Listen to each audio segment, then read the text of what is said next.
একটা আলোচনা কিন্তু সবার মধ্যেই যে আমরা যুক্তরাষ্ট্রের কাছ থেকে পাল্টা শুল্ক সুবিধা পাইলাম, কিন্তু তার বিনিময়ে কি দিলাম। এখানে চুক্তিতে আছে যে পুরো এই যে যুক্তরাষ্ট্রের সঙ্গে যে চুক্তি হয়েছে পাল্টা শুল্ক চুক্তি, সেই চুক্তি হচ্ছে ডিসক্লোজ করা যাবে না। এখানেই কিন্তু একটা সন্দেহ ঘনীভূত হচ্ছে। এটা প্রেস সেক্রেটারি শফিকুল আলমও বলেছেন, কিন্তু বলছেন যে এটা এখানে এমন কিছু নেই যা বাংলাদেশের স্বার্থের অনুকূলে, মানে প্রতিকূলে তেমন কিছু নেই।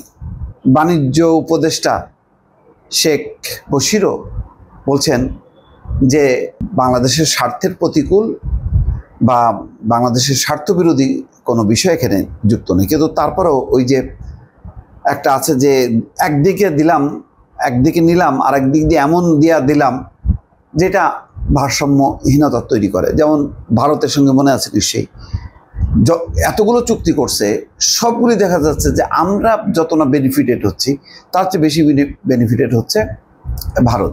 অথচ তিস্তার পানি বন্টন চুক্তি, এটা তো মানে এখন মোটামুটি এইটা আর চিন্তা করারই কোনো বিষয় নেই।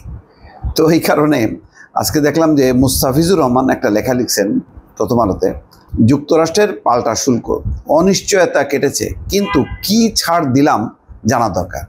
তার মানে বিশেষজ্ঞ যারা, অর্থনীতিবিদ যারা, তারাও কিন্তু জানেন না যে আসলে আমরা কি কি ছাড় দিলাম। এমনি ভার্বালি আমরা জানি যে 25টা বোয়িং বিমান আমাদেরকে কিনতে হবে। আচ্ছা বুঝলাম, এটা না হয় 15-20 বছর ধরে আমরা কিনলাম একটা একটা করে, কিন্তু আর কি? এটাই কি মানে সামরিক সরঞ্জামও কি কিনতে হবে? পচা গমও কি বেশি দামে কিনতে হবে? আর কি করতে হবে? কতটা ছাড় দিতে হবে? মানে কতটা নাকে খত দিলাম? তাই যদি হয় তাহলে তো আমাদের ওই 35%-এর আগে যেটা ছিল, যেখান থেকে কমায় 15% কমানো হলো, তাহলে তো সেটাই ভালো। এই প্রশ্নটা কিন্তু আসতে পারে, যুক্তিটা আসতে পারে।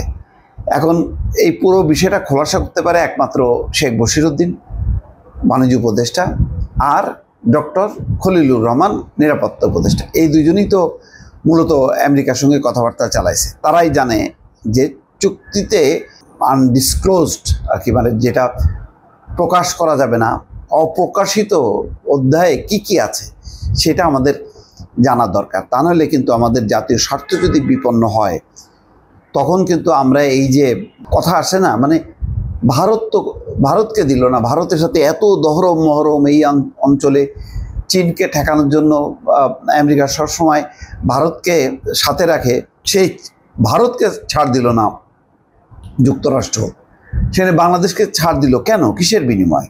তাহলে আমরা এমন কিছু কি দিলাম যে কারণে পাইলাম? এই প্রশ্নগুলো কিন্তু এখন আসছে।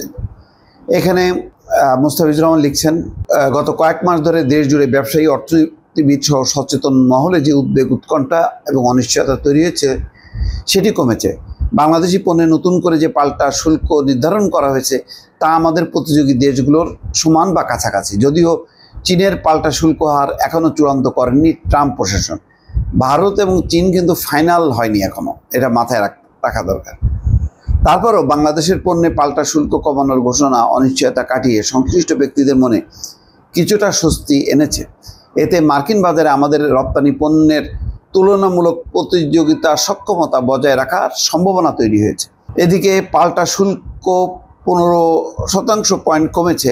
অন্যদিকে আমরা এই শুল্ক কমানোর জন্য কি ছাড় দিয়েছি, অর্থাৎ কোন কোন জায়গায় ছাড় দেওয়া হয়েছে তাও বিবেচনায় নিতে হবে। আমরা দেশটিকে যা যা দিয়েছি তা অর্থনৈতিক মূল্যমান এবং প্রাতিষ্ঠানিক সক্ষমতার নিরিখে বিচার করতে হবে। যুক্তরাষ্ট্রের সঙ্গে নন ডিসক্লোজার এগ্রিমেন্ট বা এনডিএ থাকায় আমরা এখনও অনেক বিষয়ে পরিষ্কার জানি না।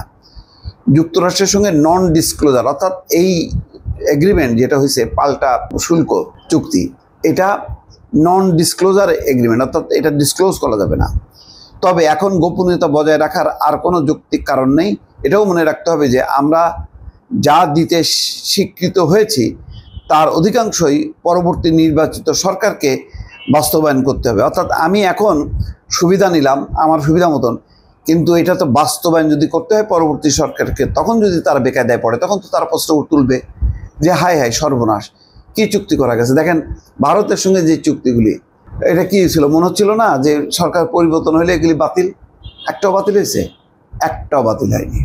উল্টা আমাদের উপর আরও চাপ হয়েছে। সেটা কি আমরা ওই যে তৃতীয় দেশ ব্যবহার করতে পারতাম, মানে আর একটা দ্বিতীয় দেশ, মানে বাংলাদেশের বাইরে রপ্তানি পণ্য আমরা স্থলপথে নিয়ে যেয়ে আমরা কলকাতা পোর্ট দিয়ে বা ভারতের অন্য পোর্ট দিয়ে আমরা পাঠাতে পারতাম তৃতীয় দেশে। কিন্তু এখন কিন্তু সেটা আমরা পারছি না। তার মানে আগের চুক্তি তো আমরা বাতিল করিনি, উল্টো আমাদের উপর আরও বোঝা চাপানো হলো। তো এই বিষয়টা গুরুত্বপূর্ণ। অর্থাৎ আমি এখন হাসতেছি, পরে যাতে এই হাসিটা মলিন না হয়ে যায়। ভালো থাকবেন। আল্লাহ হাফেজ।